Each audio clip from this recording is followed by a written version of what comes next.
We've had some fun. It's time for the Ship's Gonna Happen podcast. Here with a load of laughs, info, and fun, it's Tony B, Dave B, and Timmy D. Before I go alone. Don't ask me this and one more song. It ain't too costly, no, I ain't too cheap, so just relax. I'm on my knees. Mixing it up a little bit this morning, David. Like it, producer Tony. Welcome to the... Go ahead, brother. That's why you are the producer Bam! of all producers. Hello. Welcome to the Ship's Gonna Happen episode 135. My name is Tony B. Alongside me, as usual, is David B. Timmy D is... he's out in Kentucky golfing. I'm envious. I hope he didn't get bit by a copperhead looking for his ball in the woods. Beautiful weekend. Beautiful. Ship's Gonna Happen is purely news-driven, and we do not express the views of any transportation provider or any business entity that uses any transportation provider. David, we do it. Transportainment. Boom. That's right. Transportainment. You can catch us on YouTube, Rumble, Spotify, Google Podcasts, Amazon, iHeartRadio, Stitcher, and our home website, ShipsGonnaHappen.com. All you have to do is Google us, and you will find us. David B., it is episode 135. Happy Saturday morning. And good Saturday morning to you, producer Tony. It is a beautiful spring Saturday morning just to the east side of Indianapolis. It looks great. We're on the 19th green, kind of figuratively or whatever, sitting right here on the 19th green, looking at Tony's grass blowing in the air, and he said he didn't mow it yesterday, but I call BS because it looks like it was just mowed yesterday or whatever. Great looking yard, and I was standing in awe on the sidewalk walking up. I'm like, man, and I try hard. I don't Yours try as hard good. as I don't try as hard as Tony, but I'm like, gosh darn it, and there's part of the yard where I'm like, okay, mine's looking a little bit like this or whatever, but it's just, but Tony's is, man, again, it should be Tony's lawn care service or Tony's landscape or whatever, because it just is just a good looking yard. Thanks, on a great looking day. This show, along with our other shows, brought to you by The Great Divide, 743 East New York Street, downtown Indianapolis. Great place to go after Ship's Gonna Happen week. I got there Thursday. I didn't get there yesterday as much as I wanted to. Just a great place to go, especially on a Friday. Hear some good music, get a great meal, get a good drink, chat it up with the locals. Great Divide, awesome spot. If you're ever there, tell them that the Ship's Gonna Happen podcast sent you. Jen and her crew will do a great job taking care of you. Producer Tony, how's your week been, sir? It's good to see you. It's always good to catch up with you. Everything well? Everything's going good, man. Everything's going good. If you don't, and I don't want to sabotage the show or anything, producer Tony, but I kind of don't feel like discussing logistics today. Okay. I'm all right with that, though. Yeah. If you think that we need to, or if there's something that you prefer to discuss, I'm all good with that. But my head is kind of not where it should be this morning, because we deal with this 5 days a week, and this morning I'm just kind of like, You're over it. Over it. But I'm willing to. I mean, if we need to, Just a highlight. numbers are down, and Numbers are down, layoffs, things like that happening. So TFI had a weird first quarter, so way down. I mean, It's election no, year. not to be whatever, but who? And I don't mean that. I mean, TFI. Yeah, Canadian based. Yeah, I mean, I don't know what you know. yeah. Yeah, Like they're the T-Force fall under their. Yeah. They're pretty big. Like 25% lower than they expected. Really? That's what they're saying. Yeah, so it's the big news in the industry. Yeah, they were 25% behind. The stocks are kind of mixed all over. We talked about that last week. So to your point with that, is TFI a publicly traded company? Yeah. Okay. Yeah, Canadian based. They bought a lot of trucking companies over the past few years. We talked about them. Mm-hmm. Yeah. So some are up, some are down. It looks like majority are down, but they're saying that it's a freight recession. But that the politics may play into that a bit. So to your point, and again, as much as I just said, I didn't want to discuss this today. One of the headlines, I'm only reading the headlines because I didn't do any homework today, is tonnage numbers hit 13-month consecutive 13-month of declines on tonnage. So that's what, since 2023, 2022, coming out of the COVID. March of ramp up. 2023 Yeah. ish or whatever, right? Yeah, I think it's mixed because, David, like you and I have talked about before, what's odd is we've had the COVID years, right? So those numbers are kind of misleading a little bit, I would think, in the historical data. It's going to show spiked up for everybody, right? And then all of a sudden it's going to level out. And so I think we might be down from a little bit. So overall in the industry. Do you remember me saying I didn't want to discuss this today? So the headline, again, it's just a headline I'm reading, is that TFI, going back to the TFI thing, TFI profit, and this is compliments of Transport Topics, TFI profit falls 17.1% on worse than expected market. Right. So, I know we've talked about this, but you can't always ride that cyclical high or whatever, that high where everything's going to just go or whatever. You know, like you mentioned, coming out of COVID, you have to expect the downturn or the down whatever. It's not always just going to be. Well, and I think if that's a company too that bought a lot of companies, right? And if those entities are down, if the whole industry's down and the entities they bought are down, they're probably going to report lower than expected numbers. T-Force makes a zero effort to get great. So T-Force. Yeah. Leave it at that. But so that's what's going on in the industry. And other than that, man, it's we seem to be staying on top of things. So we seem to be busy. Can see a little bit of the fluctuation, but I think that's just normal market stuff. And its pockets are probably different than some other pockets, depending on what business you're in, right? So, but yeah. So, man, I'm happy to see you this morning, David. It's a pleasure. And again, I really don't want to talk logistics. The Pacers pulled one out of their backside last night in the playoffs, which was nice to see. A 121-118 overtime win over the Milwaukee Bucks at home. Oh wow! Did you watch it? No. Okay. I don't have any means to watch it. Right. I don't have a way to watch it. Well, I don't even know if it was televised. Yeah, it was. Okay. So that was good, and the thing I was intrigued about that game was it was a nice 5:30 p.m. start time. To me, that's a good start time. Coming from the old man aspect of it, right? I think that's. I mean, some of those games at night games can go to like 9, 10:30, 11 o'clock. You don't get home till 11 midnight, right?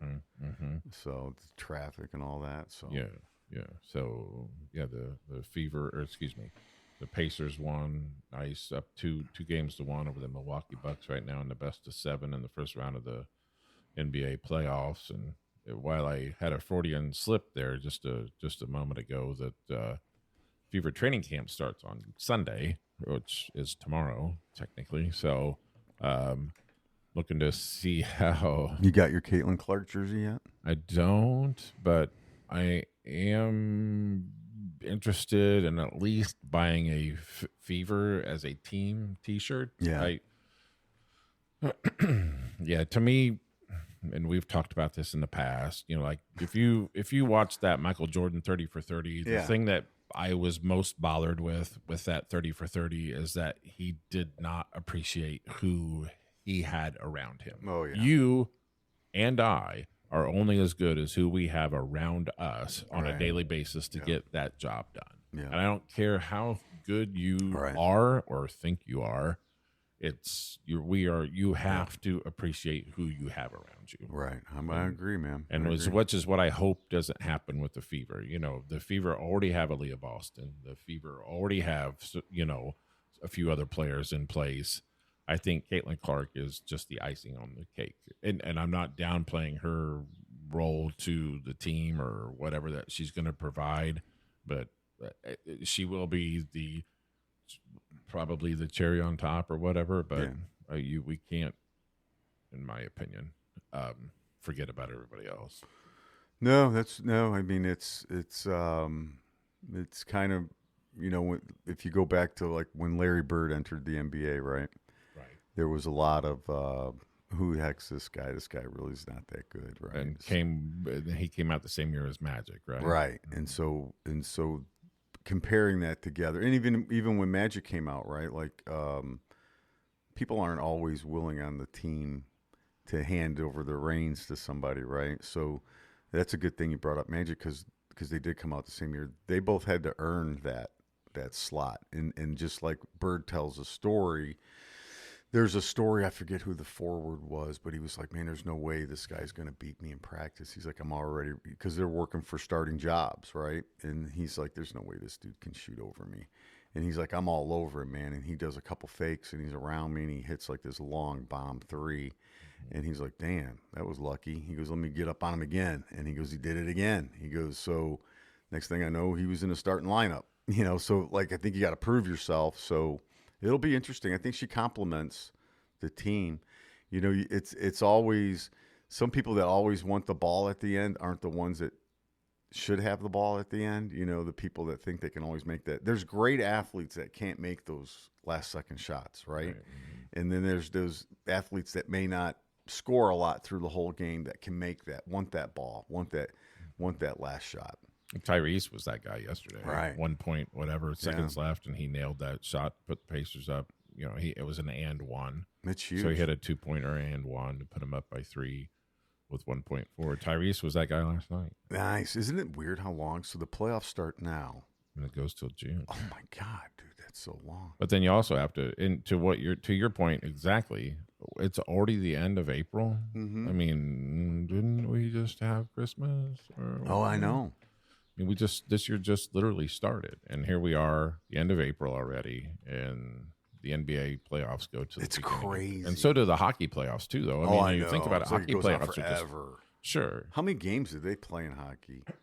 Dude, I'm not that familiar with hockey. Something? Well, the NBA is 82. 82, that's and right. I don't know on look it hockey. up real quick. I can't answer. Because it's like those two sports seem to go on forever.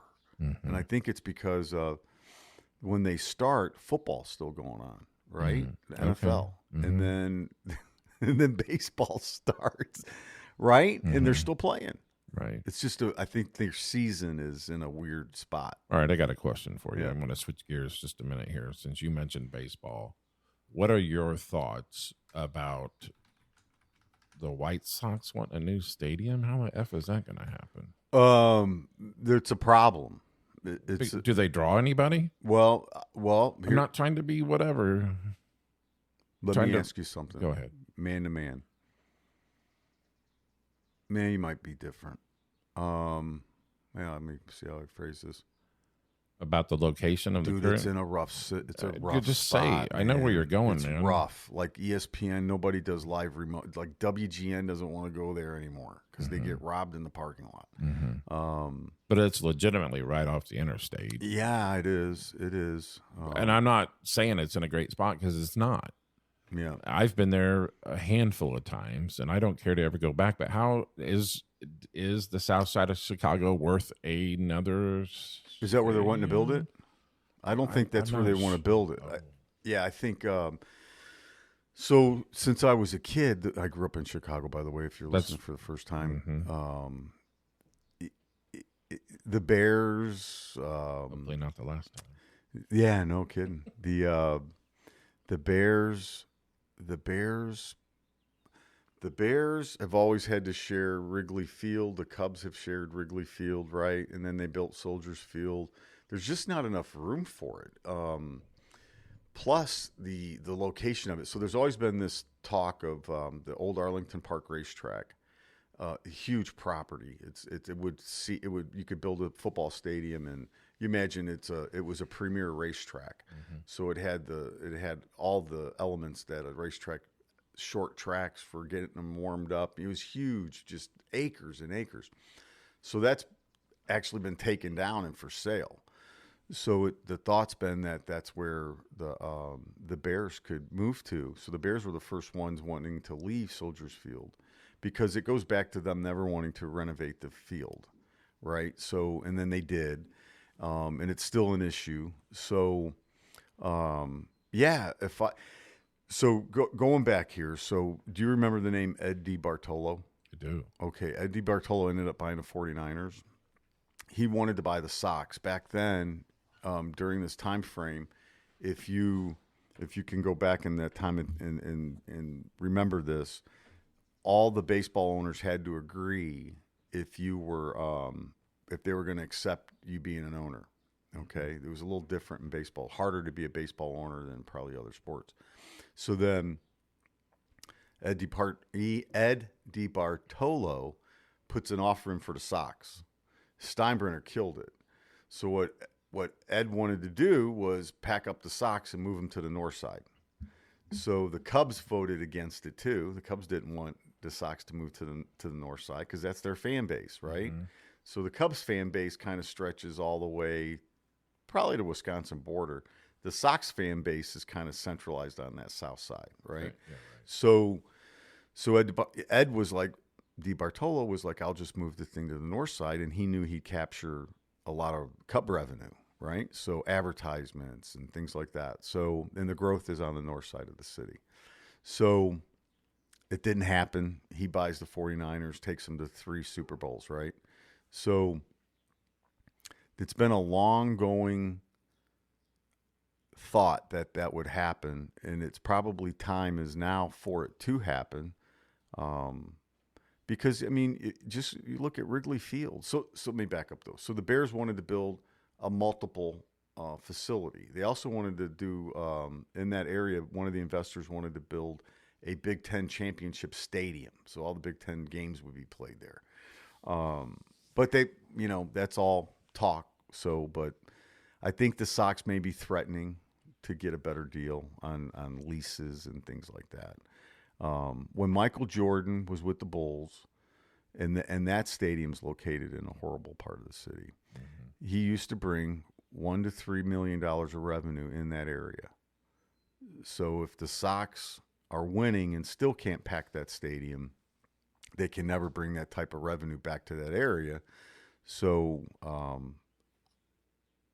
I feel they would get a lot more fan base if they were to move, but to build it on the south side, I don't know why you would do that. You're going to lose. You're just never going to get the fan base you want, and that all alludes to money, right? And mm-hmm. being able to pay for players and stuff.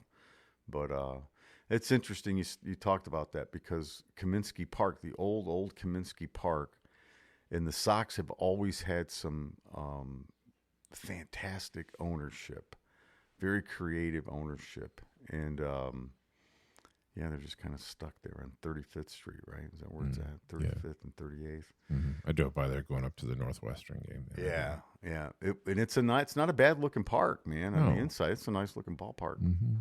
So I've been in that one before. I think the last time I was there was with you guys when Roadway did the... what was that called? It was kind of it was the Negro League. The Negro Leagues, a tribute to the Negro Leagues, yeah. Did you, or have you ever, and if we've already talked about this, we can change the subject, or you can stop me. Buck O'Neil, do you know who Buck O'Neil? Yeah. Oh my God. Yeah. I could listen to that guy talk about his, he's gone now, but I could listen to him talk about his stories from the Negro League probably for days on end.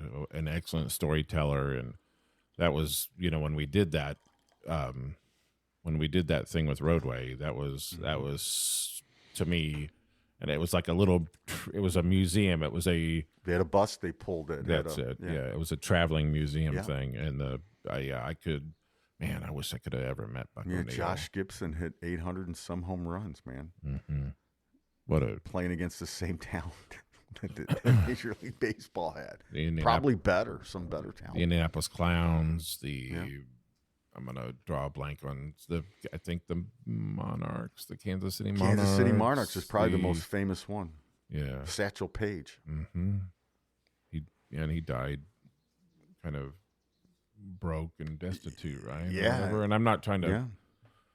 Yeah. He was. Look it up here real quick, because I think he got into the majors. He got into the majors and he was a lot older, and he did really well. Or did he never get into the majors? Let me see. He's in the Baseball Hall of Fame for sure, but he's one of best pitcher. Won 391 games. I thought that maybe toward the end of his career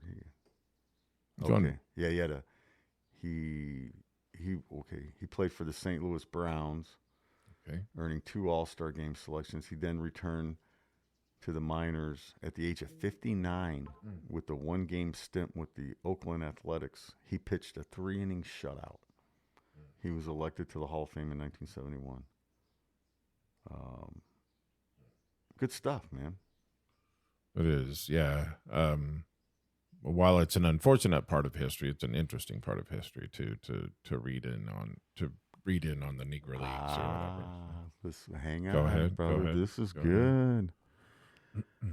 Oh my gosh, I did not know this. At the age of 42, Satchel Paige made his American League debut when Bill Veeck, former owner of the Chicago White Sox, signed him to a contract with the Indians on July 7, 1948. Wow. The best radio interview I've ever heard is it had to be early 90s, maybe early to mid 90s. I listened to Jim Rome, and Jim Rome interviewed Buck O'Neill, and it was the best radio interview I've ever heard. Jim Rome just let him talk, and it was the best thing ever. Didn't interrupt him, didn't say a word, just let him talk. And it was like, man, I could listen to this dude talk for days. It was that good of an interview. It just, you young people in the audience need to appreciate it when older people start telling stories and just don't poo them off or whatever. You could learn a lot from your elder. You can learn a lot from your elders. If you don't know your history, you're often doomed to repeat it. You sit there and listen, young man. So, but yeah. So going back to the White Sox, I mean, can they support that team? You mentioned winning. I mean, how long did the Cubs go without winning anything, but still draw? But that pocket, the lure, right? Yes, the lure. Pocket. The real estate they own is prime. Sure. Yep. Don't even need a parking lot, David. No. And there come. Don't even build a damn parking lot. We got a train station right here. Yep. Hey. That's the way I go. Yep. No parking. I'm going to park in Hammond and take the South Shore and get an L pass. Hop on and off wherever you want to for $5. I'm going to build a stadium with no parking. Mm-hmm. It's amazing. Imagine that a city has public transportation. Yeah. Imagine that. But Indianapolis. You take a scooter. Anyway. Yeah. Ah, that's good stuff, though. Different. So brother, what about the draft? NFL. So yeah, draft. I'm not a big Sunday football guy, but I don't, So to your point with that, you're the Bears dude. What are you thinking? I mean, you're the Bears dude. I like it. Had a number 1 pick. Were you happy with that? Yeah, I think you had no choice but to take him. Mm-hmm. You had to take him. Since you traded Fields. What's the Bears' histories with drafting a quarterback? How's that went? They've never had. I'm joking. I mean, well, they've never had a. They've never had a first round. Their last first rounder, I think, was that committed first round where they were dedicated to Justin Fields. Was he not first round? Yeah, he was 4th, but like just going back in time would probably be McMahon. They sought out McMahon to pick him. I don't know if they sought out to pick Fields. I think he just happened to be there and they needed a quarterback, so they took him. And they had high hopes for him. It's silly to say that, but they did have high hopes for him. But Trubisky, when was he drafted? He was drafted late in the first round or second round. I'm talking like top pick, like your number one pick. Mm-hmm. So they haven't had a legit number one, I don't think, in a long time. But, I mean, you got to remember, Sid Luckman's the Bears' all-time leading passer. Sid Luckman, he played 1939. I thought it was the dude that went to Vanderbilt. Grew up here in Indiana. What's his name? Oh gosh, I'm gonna look it up. I think maybe he did pass Luckman. We'll see. You're listening to the Ships Gonna Happen podcast. Yeah, Jay Cutler. Was he not the best? Jay like Cutler. the numbers wise, was Jay Cutler not the 23,000. This is the all-time leading passer, followed by Sid Luckman and Jim Harbaugh. okay? Jim Harbaugh. Right. I mean, like barely played for the Bears. So I was listening. It's horrible. Jay Cutler. Right. God. I was listening to a pre-draft show analysis, and there was a gentleman. I don't remember who the guy was from. I don't know where he was from. He legitimately said, and I quote, "The Bears have never had a good franchise quarterback." And I'm like, that's probably going to piss off some Bears fans. Well, he's right to an extent. I think. Yeah, I think McMahon was a franchise quarterback. They just couldn't keep him healthy. Right. He had some injuries that really hurt him. He got that illegal hit in Green Bay that put him out, separated his shoulder. Mm-hmm. So here's the top Bears passers: Okay. Jay Cutler, All right. Sid Luckman, Mm-hmm. Jim Harbaugh, Jim McMahon. Okay. And see, that's the thing you look at here is McMahon played less games of these guys, but is overall the highest rated quarterback they had. Eric Kramer, Trubisky. I mean, Bob Avellini, that's Johnny Lujak. Right. I mean, this goes Cade McNown. My God, this is horrible. Wow. Their history of quarterbacks. I mean, they've historically been known as a defensive team.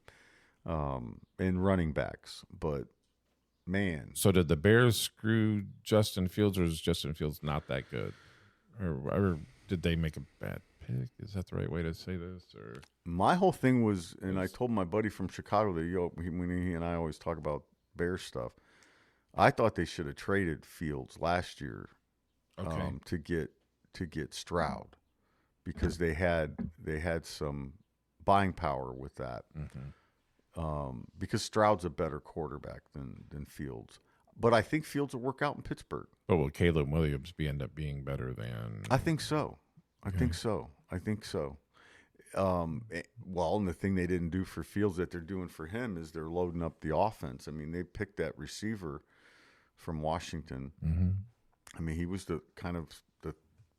picked as the third best athlete in the draft. Mm-hmm. So, plus who they have they got the Chargers, one of the Chargers' top receivers in the offseason. So I thought they might take the edge at the 9th pick to shore up their defense, but they went for more offense to give the quarterback some more options. So now the starting quarterback Chicago has 3 legit receiver options, a tight end option, and a decent running back. So the Bears, I would be surprised if they didn't win 9 games. Because they're going to have a soft schedule. I mean, Because of their record. Because of their record. Their non-conference games are going to be soft. Mm. So, and Green Bay is going to be tough, and Minnesota is going to be decent. They're always decent. So, and Detroit, I mean, the conference is pretty solid. So, but I think it'll be interesting. I think they did a good job. I think so. I'm happy with it. I mean, if you don't take that guy, I think he was legit number one. And watching him in college, some things I didn't know. He played at Oklahoma. Did you know that? No. He played at Oklahoma and lit it up, and then transferred due to the NIL stuff to USC when the coach left and came there. The coach said he wanted. And he came right in there and lit it up. So, and last year's team at USC wasn't that good, David. So he had to ad-lib a lot during his offensive session. So, but overall, I was happy with it. And I was going to ask you, did you see who the Colts got? Well, Colts got an edge at with their. Who did they get that guy? So I'm going to F up the name because I'm not familiar with this gentleman. Give me a second. You're listening to the ShipsGonnaHappen Podcast. I need to cheat and look it up because I don't remember the gentleman's name. Need to put on some timey music while we're looking up the.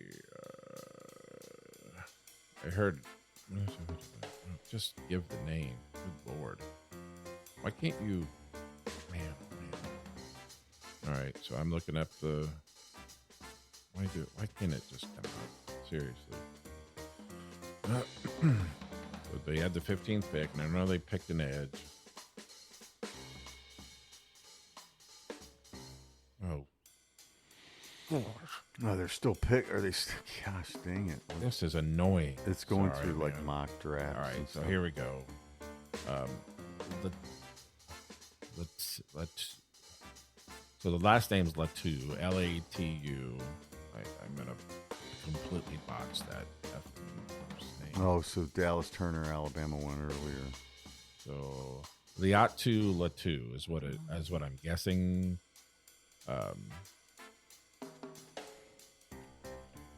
Yeah, defensive end. Yeah, I'm not, and I heard they made good picks yesterday. I'm not sure who they picked in the latter rounds, but I've heard nothing but positive things out of their draft. So The Colts usually do well. yeah. I was a little surprised, and I don't know how much they either tried or didn't try to move up to get Marvin Harrison Jr. I'm really surprised that didn't happen, but maybe they did and just didn't make the right offer. But how do other teams make the right offer? But we never make the right offer, or I don't know. I think the Colts maybe had enough of the Harrison family. Okay, I guess I never thought of it that way. You're not wrong. So I don't fair think- enough. I don't Wash think- your hands up. Yeah, I don't think they cared to do anything with that. Fair. But you're right, though. It would have been nice to see the quarterback with that receiver. That would have been nice. I was surprised that the Falcons took Michael Penix at number 8.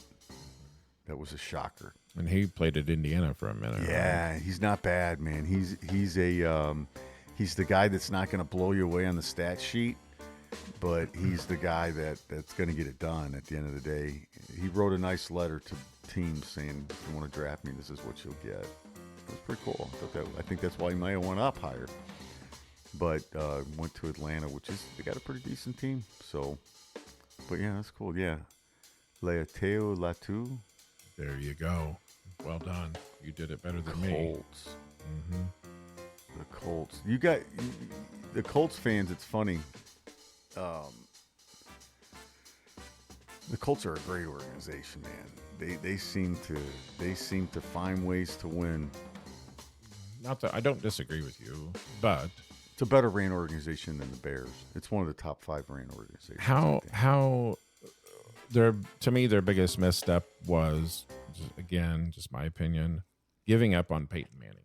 How do you give up on Peyton Manning, regardless of what you have ahead of you? So you draft, you had this neck injury thing and blah, blah, blah. You let him walk or whatever. And then you draft an Andrew Luck. He stays around for 5 years, whatever. maybe 5 minutes. Yep. Whatever that was. But then when he leaves, you're like, just go ahead and go. But we're going to keep you, we're going to pay you your entire contract out. So you had a guy that took you to a Super Bowl and won, and you let him kind of like, like one of the best of all times. Yeah. But then I'm perplexed by the Andrew Luck thing where you're like, yeah, okay. Right. I know. What? I know. Not that, I don't disagree with you saying that they're a well-ran organization, but there's sometimes where you're like, I think sometimes their ego gets in the way, and they think let's stay ahead of the game, and if we can get Andrew Luck right now, we can get back to where we were with Peyton. But you're right. I mean, it's so many things that changed by then that players are. Who knows? Maybe Peyton wanted to go too. I mean, who knows? He may have just been like, you know what, Denver's going to pay for some stuff and do some things. Sure. I mean, it looked like at that time, Denver was more likely to win the Super Bowl than the Colts, just due to the fact that the Colts weren't willing to. It looked like they maybe had capped out, financially with what they were doing, and maybe got caught in a trap of ego. Well, we'll just take Luck and put him in this Manning off, which Andrew Luck did well. But we remember, though, they lost all those offensive linemen, right? Manning was probably, I'm getting the hell out of here, dude. Right. But Manning, to your point with that, I mean, Manning was basically the leader of the. While he didn't play offensive line, you better have because, or he's going to be in your ass. Yeah. You know, in a Right. good way. Yeah. You know, get your effing poop together, Right. or whatever. I'm just So, surprised though what you said there is even as dumb as the Bears could be, they always took their former players and kind of had them in as consultants. You know, I'm surprised they never did that with Manning. Well, to your point too, with that, in my opinion, and probably it's factual, not just opinion, the Pacers do a shit job at that too. How do Yeah. you not bring back your? How is Rick Smits, and not just Rick Smits? How is Reggie? How is Rick? You never hear of them being in town Right. or around. Why is that? Yeah, Why is Rick's jersey not in the effing rafters? it's not. I didn't know No. that. Wow. No, they only have in their rafters are Hall of Famers. They don't have just whoever up there. Okay. And maybe that's the right way. I don't know, but to me, Rick Smits being your second all-time leading scorer, your second all-time leading rebounder or whatever in history, how is his jersey not up there? Right, Somebody that's explain true. that to me. Jermaine O'Neal. Yeah. Why is Jermaine O'Neal never back in town? Right. Or Yeah. you never hear him being back Yeah. in town. Yeah. I mean, the Pacers do a shit job at that. Yeah. Shit job. Pacers. The Pacers. You're a big fan. You like them though. You stay. So, like, I don't know if you remember Sam Perkins. Sam Perkins, when after he Slicky played, Sam. after he played with the Pacers, they brought him in as a kind of a liaison between like the players and the team or whatever. And he's not around anymore. I just don't. To your point, I don't get how that's just not an all the time thing. How are Yeah. Rick and Reggie of anybody? Well, even Bird. I mean, Sure. they may even done Bird on there toward the end. It's like, I mean, geez. I mean, he kind of took them further than they had gone before. It was a fun team to watch. That was one of the most fun Pacer teams to watch. But yeah, I don't know, brother. I don't know, man.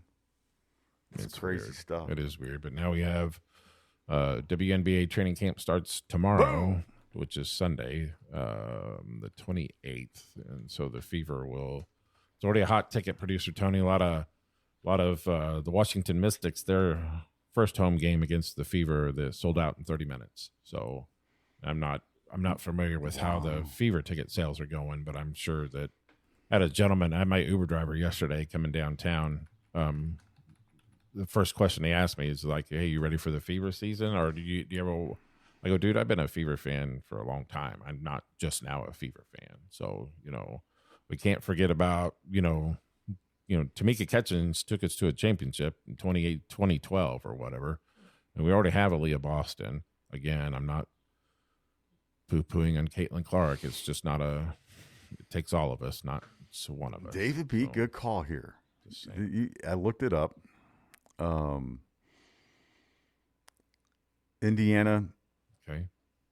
Washington Mystics game sells out in roughly 30 minutes. The game has now been moved to Capital One Arena. Okay. Boom. Wow. So they sold so many tickets that they're moving to the bigger stadium. So now I got to wonder with what you just said. I think, and I don't know this to be 100% factual, but I think this is the Fever's last year at Cambridge. And don't they move to the? I don't know. You know better than me, brother. I think I'm not next sure. year they move to. Either they move to Fishers or they move to where the Ice currently play to the fairgrounds. Okay. Well, good luck with that. Yeah. Ooh. I don't think that's going to be a thing. Yeah. I don't think that's going to be a thing. If that's already in the works, I don't think after this season that's legitimately going to be a thing. Fair or no? Yeah. You need to change that. Yeah. And you also need to bring your ticket prices back to where Yeah. they were. That's You can't for you to bump up your ticket prices the way you have is complete Lord. bullshit. Well, I mean, it says Mark that yeah, censor right there at It's- whatever time. Mark at Yeah. Gotta bleep out the BS comment. 39.40. So it says here that Caitlin Clark has helped the NBA or WNBA sell out tickets. Demand is skyrocketing as Caitlin Clark is placed for the Indiana Fever ahead of her WNBA debut. Ticket sales are soaring in some teams. Yeah, well, that's great. I like that excitement. It's good for women's basketball. It really is. And they start playing next month. Yeah. I mean, middle of May is when the regular season begins. And she signed a big Nike contract, so she's got it's kind of weird, right? Like her WNBA salary is lower than her. Is her? I don't know the specifics on her shoe deal. Is her shoe deal like a shoes plural deal, or is it a singular shoe? Like, I think it's just with Nike, right? all right, yeah. So I'm sorry. What I mean is it a line of shoes, or is it a like single shoe? Like this one type of shoe is a Caitlin Clark shoe, or is it a certain specific type of shoe, like where it might be a fever colored shoe or a Iowa colored shoe or a casual shoe or a whatever. I thought I heard it was a line of shoes, but I could be wrong with that. No, I'm trying to look it up here. She signed a $28 million deal. That's interesting because it could be. It's a no house payment deal, right there. Oh my gosh, dude, that's huge. She'll be living in Geist. Her boyfriend already lives in town. He works got a for the job with Pacers, the Pacers, but yeah. he had a. Did he? Had. Oh, I thought maybe she hooked that up. No. It was I'm coming to wait your a town. minute. Wait He a needs minute. a Wait a job. minute. I think you're not wrong. I think in maybe some like weird way, like let's hire Caitlin Clark's boyfriend. I mean, really? That's what I'm. I don't know. I'm just wondering if she's like, yeah, I'll come to Indiana, and they were like, hey, he graduated earlier or something, and they're like, hey, they hire him, right? And then That's what. Yeah. the whole. Do you blame him? No, Yeah. smart man. That's smart business. He's a video dude, not serious. He's not on the legitimately. marketing? That is not. No. Is that what he does? I think he's in marketing. Oh, okay. Does something. He might be the. $28 million span over 8 years. Signature shoe brands. Wait, Clark is expected to receive a signature shoe in the brand's catalog, according to The Athletic. A signature shoe. Yeah, it might be like a Jordan. Nope. Yep.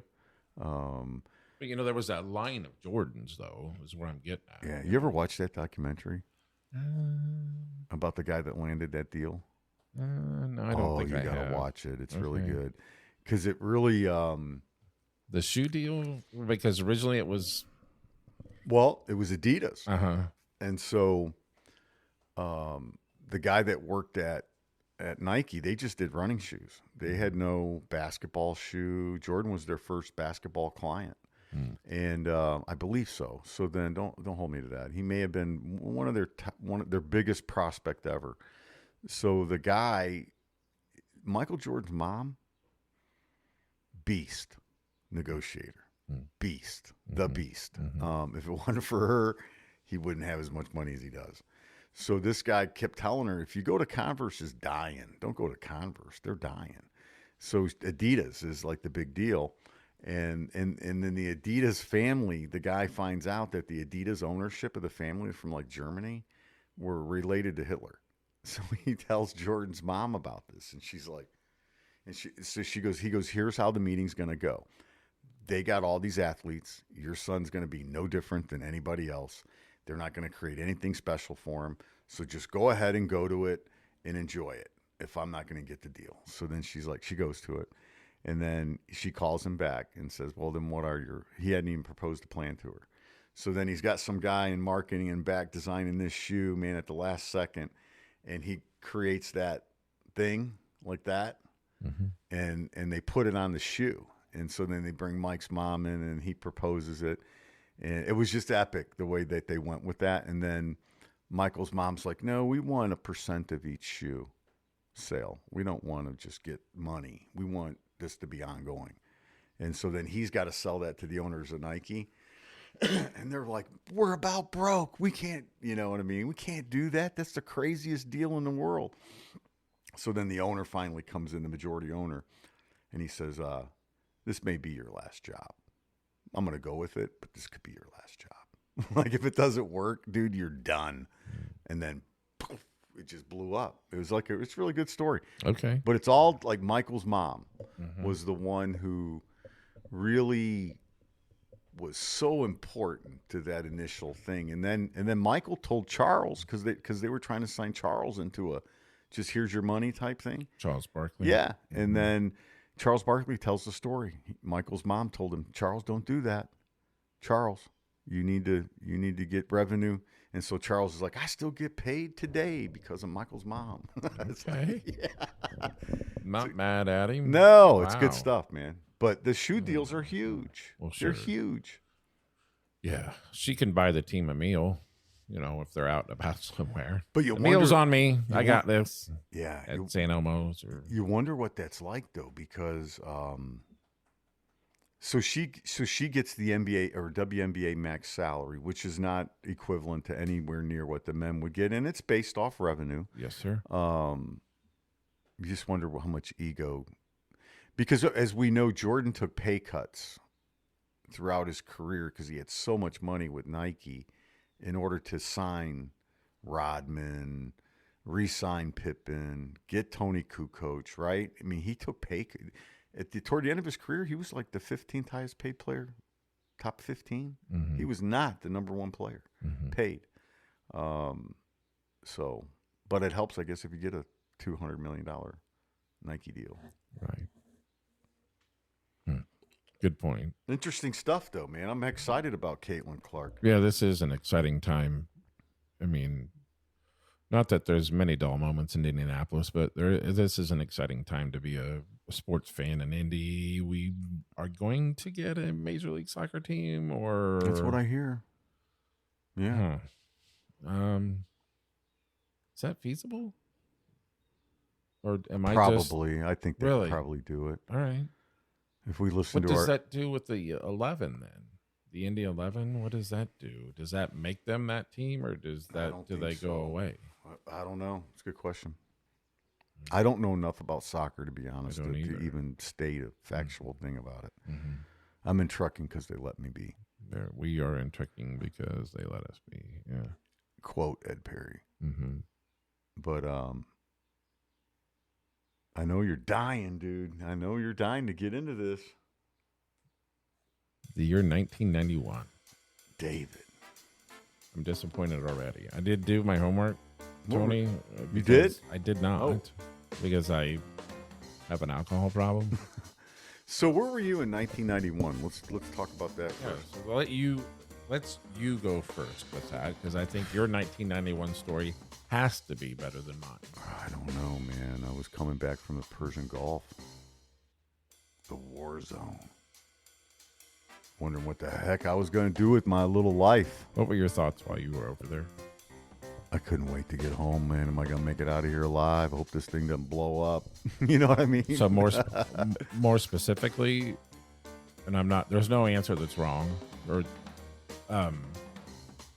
did you ever find yourself wondering why you were over there, or why you were there, period, or why we were there? I guess is the better question. Yeah, you're young. You don't really know all that. Heck, I was 18, 19 years old. Kind of understood why we were there. Our main mission at first was to escort get U.S. tankers and equipment through the zones and keep business moving there, protect businesses that were being attacked. That's how it started, and then it escalated, obviously, into other things. But yeah, I think, I will say this, because you know me personally, I can be harsh on that stuff, but I think we knew the mission there. We knew the mission, and it was to, you know what I mean, to get in, to secure Kuwait, right, and get that all resolved and get Iraq out of Kuwait. So that part of it, yeah, I think we knew what the mission was, and we did it. Do I really know why? No. Maybe now, hindsight, we do know a little bit of why that started, but I wouldn't change my service at all. I enjoyed it, but sometimes you wondered. In your opinion, were we in the right to be over there? Well, you got to remember, because this is the reason why I'm saying it. Kuwait was invaded by Iraq, right? And Kuwait was a free trading partner with the U.S. So they had asked us to remove, according to what we know, they asked us to remove the Iraqi soldiers from Kuwait, right? So we did that, and then the war ended. But I really don't know all the secretive reasons why we were there, what initiated it, why it happened. I thought that we resolved what we were intended to do. We ended up staying there for quite a bit, and then Afghanistan and all that, right? Escalated after that. So you're just a young kid. You're just over 19. there. You had no idea. Saw some crazy stuff, man. Some crazy stuff. But I think the purpose that, for all intents and purposes, what we were told to do, we did. It wasn't like a Vietnam or a Korea or anything like that, because we came in and then we got out, right? But we did stay in Iraq with soldiers, and then the Afghanistan thing, right, escalated. So there might have been other reasons why we were there, obviously, but there always is, it seems to be. But I didn't know any thought of it. This is going to defend and help my country, right? So you're taught and trained. So that makes sense. So 1991, 22-year-old, skinny as F, little beanpole, making maybe $4.50 an hour at the time, maybe $4.50 an hour. And so at that time, Chasey would have been a junior at IU. So every Friday or Saturday morning, getting off of work and driving down to Bloomington to spend a day with Tracy or whatever. Wow. You would do that? Yeah, every weekend. Yeah, Wow. yeah. And again, making maybe $4.50 an hour. Maybe $4.50 an hour. Busting my ass at General Foam Plastics, no longer in existence. And you and I have talked, personally off air or whatever, when we go out and grab lunch or get beers or whatever. My adage in life has always been, and still is to this day, keep your mouth shut and work hard. So I was keeping my mouth shut and working hard, showing up to work every single day. I have 33 or 34 years perfect attendance, and just effing show up to work every day. Get her done. Yeah. So a very boring. And I still am very boring. Just working.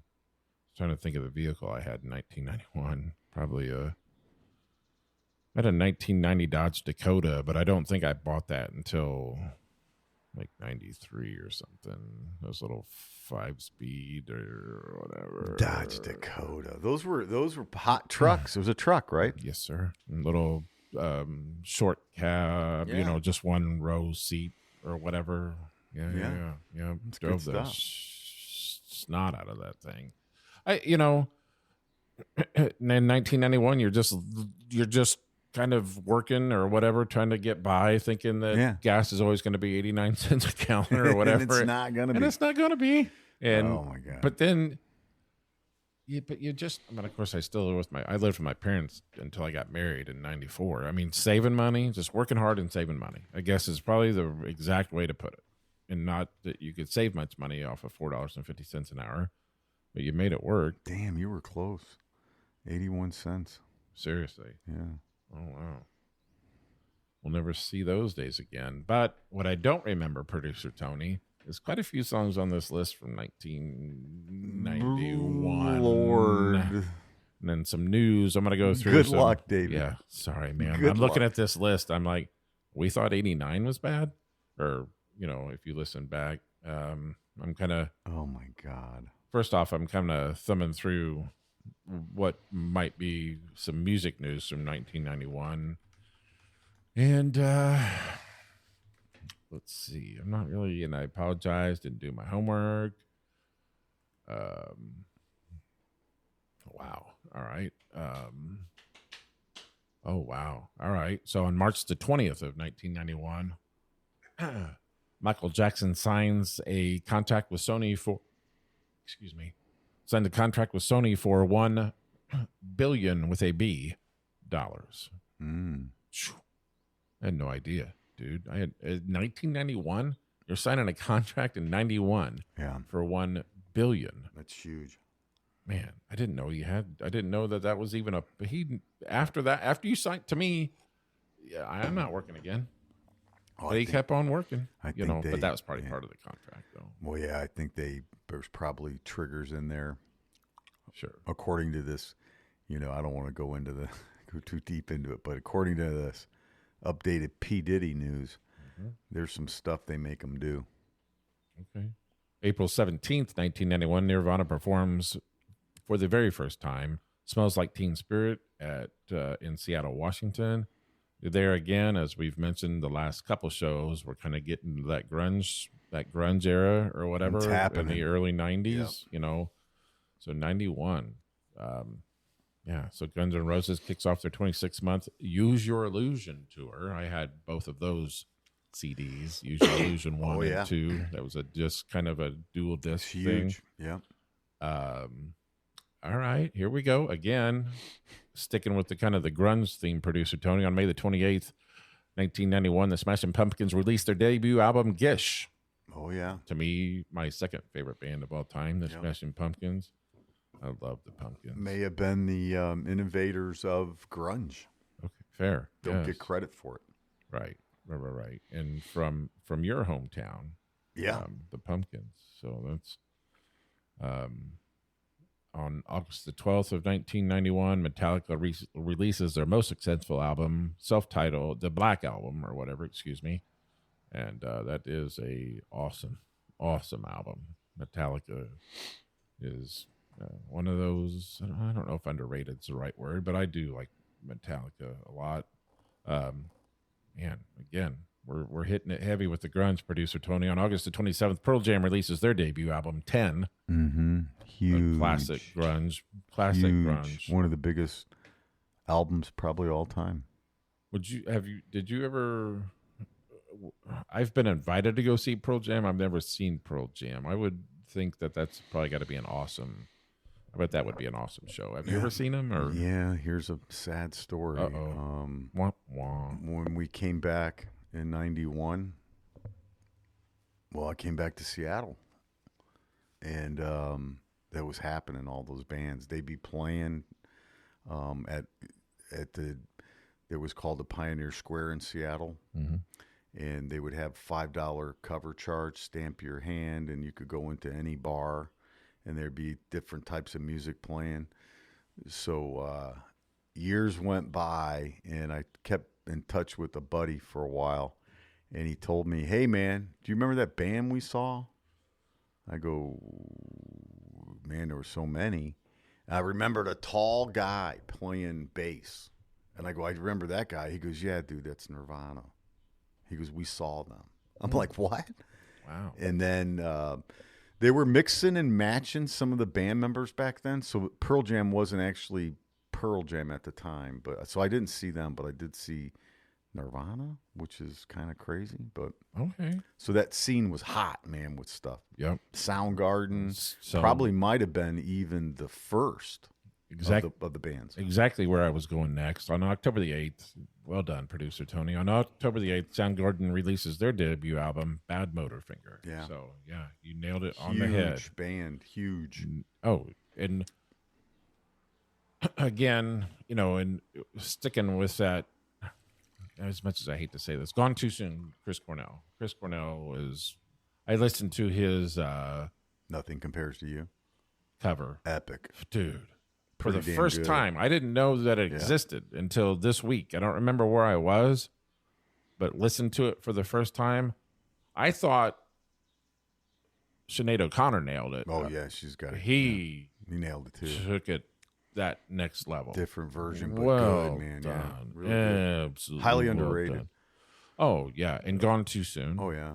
I mean, unfortunately, those things happen. But, yeah, very, very Gone Too Soon. And so that's kind of it, really, for the news of in music as far as 1991 is concerned. Looking at this lineup of, according to Billboard's top 100 hits of 1991, producer Tony, I kind of call BS on some of this because I disagree. But I guess this was for the times, I mean, the number one song, according to Billboard magazine for the year 1991, year ending 1991, was Everything I Do, I Do It For You by Bryan Adams. I think we could have done better than that, but maybe, again, I just Look don't. at number 2. I don't even know what that song is. I mean, I do know, but I'm almost afraid to like say what it is. Number 2. I want to sex you up by Color Me Bad. What an extensive career that Color Me Bad had. And Color Me Bad. No, that was. Did they redo the Lean on Me? Was that the no? Or was that Club Nouveau? That was Club Nouveau. Right, yeah. Club Nouveau. Yeah. The Music Factory, David. Woo. You got their collection? So I will say this about this song: the music video for this song. There's some fine looking women in there. You bought the music video. Back when we had music, we still had music videos at this time. Yeah. We're kind of getting out of it, though. Mm-hmm. We're coming close to getting out of it. Mm-hmm. Number 4, Rush by Paula Abdul. I don't remember. I do. But it's almost like you're like, man, I can't even believe I remember this song or whatever. Number 5, don't know that song. Do not know that artist. Number 6, Unbelievable by EMF. Those of you that are familiar, I don't know that. You're unbelievable. Yeah. That's not bad. You're unbelievable. Yeah. Good job. More Than Words by Extreme. I do remember that. I do not know number 8 at all. I like the way. Yeah, by the band High Five. No idea. I'm sure they're touring the nation right now and selling out whatever. Yeah. So, going in at number 9, The First Time by Surface. I'm out on that one. Wow. Number 10, Amy Grant with Baby Baby. So I do remember. I remember that. Baby Baby. Yeah. I remember that one. Yeah, I do. So I'm going to hop off of the top 10 and kind of go through the rest of the list, see if anything kind of sticks out. So Good Vibrations at number 20 by Marky Mark and the Funky Bunch. I definitely remember that. That was definitely apropos for that time frame. Yeah, Mariah Carey in there at 22 with Emotion. How about I Touch Myself? There it is at number 30. No. What number is that? 52. That was a big song. It almost got by banned. the Divinyls, right? Ba-boom, Boils from 3. Yeah. That was a so again, as you know, there was a music video tied to that, and I do remember her being like a seductive redhead, if I remember that correctly, singing that kind of provocative. I touch myself. Sticks in at 68 with Show Me the Way. There we go. From Chicago's very own, right? Sticks Wow. was from Chicago. So, yeah. So, one of my, I'm going to back up just a hair. At number 66, Cream by Prince. And I don't remember the New Power Generation. I don't remember that part. Do you remember that being a part of Prince at all? No. I do not. I remember Prince and the Revolution, but not. Yeah, I don't remember Prince and the New Power Generation. Tesla was sign everywhere, sign. And that's a remake, clearly. So, yeah. Look who's number 100. That was huge. Let me get, really? 100. Then is it there because there was a mix in a year maybe were they also, because that shouldn't be that. Am I missing? Unless it got released like in the last month of December. Right. So at number 100 in the Billboard year ending is Shiny Happy People by R.E.M. Some people might be like immediately annoyed by that song, but it's to me worth more than being 100, at least the way I think it. Well, I mean, all right. To your point with that, look at 95. How is that song not any, like, that song should be in the top 10. Am I wrong? Yeah. Even based off of the music video. At number 95, George Michael's Freedom. Oh, my God. Remember Rico Suave? This number. Oh, yeah. That was played 89. on the radio like every minute. How could that be 89? But there is no way, producer Tony. I know. There's no way either one of us could have got who that artist is. No. I would have guessed like. I forgot about Rico Suave. I don't know. Oh, my God. I don't know. Maybe for the right reasons. Yeah. I mean, yeah. All right. Check this out, though. I did like 86. Everybody plays the fool. Oh, that's a great song. Aaron Neville, man. He's underrated. Aaron Neville's a legend, dude. Everybody plays the fool. 82 number 82 Man, in that's a the good song. at the year-ending Hot 100 for 1991. Silent Lucidity by Queensryche. I like that song too. Everybody plays the fool. So God, if that's you a look good at one, if man. you look at the beginning of the list, you're like meh. But now that you get further yeah, down you're on the list, you're like, holy cow, there is some good stuff here from 1991. So I got pulled up here. Top. Hang on, what is it called? Top alternative music, 1991. Okay. Big Audio. Mm-hmm. Rush. It's weird, and then it gets okay. Let me go down. Well, I don't really know the top 4 or 5. Jesus Jones. Yeah. Mm-hmm. Sister of Mercy, Simple Minds, See the Light, REM, Losing My Religion. Okay. That's Me in the corner. That's me in the corner. That's me in the spotlight. It's a good song. Losing my religion. Yep. U2, Night and Day, Sting, All This Time, Elvis Costello, Other Side of Summer, Red Hot Chili Peppers, Give It Away was number 24. All right. Give it away. Give it away. Give it away now. Shiny Happy People was 34 in the alternative, Right. which didn't exist back then. And this again- list. And I know we've already talked about this, but again, the video resonates in my head. Shiny Happy People, the very beginning of the video, there's an elderly gentleman like riding a bicycle that opens the curtain for the stage kind of thing. And then the gal from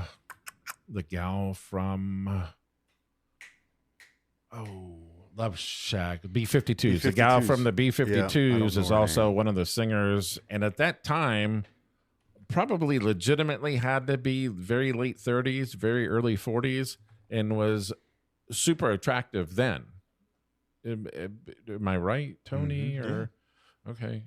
All right. But I think so. I don't remember her name either. So sorry, I can't. If I wasn't thinking about it, I probably would have it right there. But yeah, but she's huge on the vocals for Shiny Happy People. So Shiny Happy People. That's a good song. Yeah. It's interesting. The remember Crowded House? Don't Dream It's Over. Yeah. Is that the name of the song? It's Only Natural. Okay, but I don't know that one. I don't either. But didn't they in that one of the songs they sang? Oh yeah. Yep. Okay. Yep. Looks like In Excess had some big songs. Again, Gone Too Soon. Michael Hutchins. Yeah. Hutchinson or whatever it was. Yeah. The Fix. Mm-hmm. Yeah. I like The Fix. I liked that music I like that music more than the hard like rock stuff. I like the REM, REM was huge, In Excess. Man. I like that more than the other type of music that was being played at that time. So here's the top grunge albums of 1991. Okay. Nirvana, which you said Teen Spirit. Mm-hmm. It's rated a 9 out of 10. And then they came out. Wait, what? They came out with it. Never mind. Wow. That was their second album, That was right? their second album. Was number 2. Mm-hmm. Soundgarden, Bad Motorfinger. You said that one. Mm-hmm. They're number 3. Okay. Tad, I don't remember them. I do not. They were number 4. Mm-hmm. And then number 5 was Pearl Jam. Okay. Their debut album? Yeah. All right. It's an 8 out of 10. All right. I wish I could be an 8 out of 10. I know. and then this one is weird. Wow, because I know this, but I don't know. Mudhoney, number 6. I don't know what that is. David Grohl. David Grohl talks about Mudhoney. He was in a concert and he tells a story about what made him really want to go travel and play music is he didn't know who the hell Mudhoney was, and he met a guy from Mudhoney, and they were like kind of toured and doing really well, and he's like, Mudhoney, I never fucking heard of you. He's like, what the heck? And then that's kind of what got, I think, that's what it was. They were traveling with Nirvana. Oh. Yeah, kind of opening up, I think, with them. Okay. Not the other way around. No, not the other way around. Tempo of the Dog was number 7. All right, yeah. When I'm Hungry, right? Or is that the name of the song? I'm gone hungry. Yeah. I don't mind stealing bread from the mouths of decadence. Yeah. And then Cornell in the background. I'm going hungry. You could buy your tickets to see the producer Tony and Dave Music Fest. How many people would show up? Like no, 3? About as many people that listen to this podcast. Yeah, exactly. Maybe. That's interesting, though, man. It looks like grunge, though. Wow, this is where it takes over right here. This is it. So we've been waiting on it. Yeah, we've been waiting on it. So we get to 91, and that's when it's it on, happens. man. Like Donkey Kong, 2 of the top albums, 3. I mean, it's pretty sad. Where does? So we haven't heard of Alice. We haven't heard Alice in Chains yet. So I wonder when they. I mean, we'll discover that. I guess maybe in the next week or 2. I'm gonna look it up real quick because I think they should be popping right now. Mm-hmm. That's kind of what I'm thinking. You're listening to the Ships Gonna Happen podcast with not much discussion about freight today.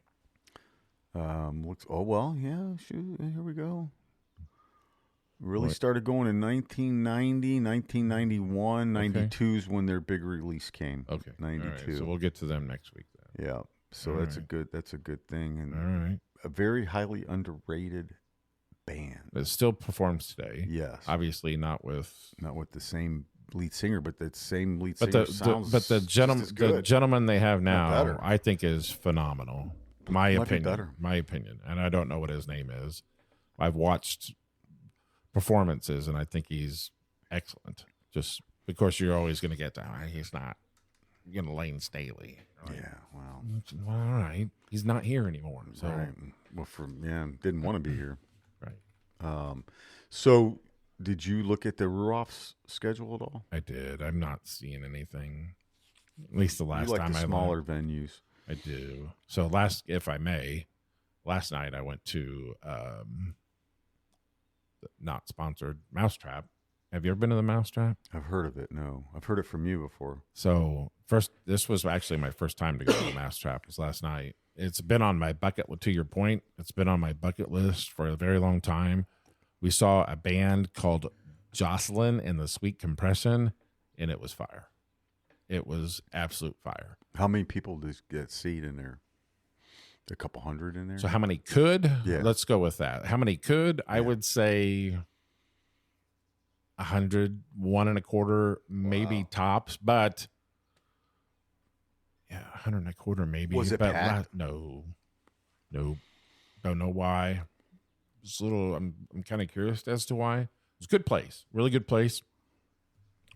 The drinks were great. It was $15 cover. Aaron showed up. Hall of Famer Aaron. Oh, he was there? Yeah, it was good. The band was phenomenal. And so put this in your head. There's a band. Have you ever heard of the band Lettuce, as in a head of lettuce? No. Lettuce. I have not. They're coming to Indy. They're an all instrumental funk band out of, I don't remember where they're out of. They're coming to the Hi-Fi outside, the Annex outside Hi-Fi on September the 13th. I gotta go. That's a really, really good band. So wow. I would much rather, to your point. You know those bands pretty good, too. I don't know them as well. Yeah, but I just happen upon those bands. I don't go looking for them. You know how things just kind of end up in your algorithm. You're like, right. What's this? And I'm like, but Lettuce caught my ear, and then Jocelyn and the Sweet Compression, which is the band that we saw last night, absolutely phenomenal. It was, and I liked that. And, it was, there wasn't anybody near me standing, as nobody probably would want to anyway. But you just was like, man, all right, I got this. Room. That's I got cool. This. It was all good. Yeah. But yeah, so I looked at the Aruba. I just didn't see anything. I'm just, man, I don't know. And those prices, man. Yeah, I know. Come on now. I know. You got to buy the pass if you're going to do it. Yeah, no, you do it. You do an excellent job with that. So do you get to go see Dave Matthews this year? Then? Yeah. With that pass, right? Yeah, but the pass is pretty cool. So Is that a lawn pass? It's $2.99. If you go early, you can get down right behind the seats. Mm-hmm. It's pretty easy to do that. You just go in early and cop a squat there and sit down. I like the lawn. I've sat in the seats. I didn't like it. It was just hard to. If you're sitting down in the lawn, you can get up and go anywhere you want, anytime. I guess you could do that in the seat too, but it's like, excuse me, and it seems more packed in there, more crowded, and the view's not much different than being right at that first, level of the lawn. But yeah, if you pay. So I was looking at it. So Pearl Jam, it's $100 and some ticket. Okay. In the lawn? Yeah. Yep. And then Dave Matthews is only like $45. So, but Pearl Jam and the other bands, I guess what I'm trying to tell you is 3 concerts and it's paid for. So, is there anything that you're going to go see in May? I don't think. Let me see here. Let me look at it again. I don't think there's some. I guess what I'm trying to tell you is there's some stuff that Ann was going to go with the kids to. I wasn't sure I was going to go. There was like 21 Savage American Dream Tour. That's May 23rd. I probably would not go to that. Hoosier. I don't know who that is. Noah Khan. Don't know who that was. Hardy Quit Tour. I guess for me it would really start in June with Hootie and the Blowfish. Okay. I do want to comment, this is my bad, that last Saturday we missed National Record Store Day, producer Tony. Oh, really? Oh, well. Missed your birthday, too. Happy birthday, man. Wednesday was. It's Wednesday, yeah. It was Happy Wednesday. birthday, man. Thank you. How old are you now? The big 35? Right. Let's add 20 to that. And it's the speed limit of all speed limits that sucks, 55. So your favorite song right now, Sammy Hagar, I can't drive 55. Who does? Who does? Yeah. He's like 76. Looks good. My God, he's Not coming that to the I'm Ruoff into- Center, too. Not that I'm into judging how good men look, but he's a good. He looks he's a good for looking- 76, man. Dude, mhm. that is like, he is on it. So I'm going to go back to, I'm disappointed in myself that we missed National Record Store Day. Oh, I know. And I knew it was I didn't coming. think about it. I knew it was last Saturday, and it's just one of them things where you're like, I didn't son of know a. it. I didn't even know it. So the day before National Record Store Day, I was at Square Cap Vinyl with some people on a Friday. As we are leaving, and I'm not making this up, they're still open. There's already people in line for National Record Store Day down the block. No way. Seriously, dude, camped out, and I'm like, So what's the event? They just go support the records, or they I think there must be a sale. I'm guessing. Wow. I don't know. I'm guessing. And I'm like, it's amazing. I'm like, what are we doing here? I knew what it was, and they're like, and so I'm just having conversation with people in line. Like, all right, what you got your eye on, or whatever. So yeah, it was. I found it fascinating, and it was chilly. I mean, if you think a week back, it was pretty chilly. It got into the 30s at night, and I'm like, what do we got to keep us warm? And they're like, well, here's a little heater. I go, I think we need some liquid. What else have we got? The hand heaters. Yeah, well, I would think liquid would help. Liquid fire. Yeah. So I think it's all sales and also supporting small business. Yeah, if that makes sense to you? Yeah, it does. I mean, I didn't know. I would have gone. I would, babe. Mm-hmm. Yeah.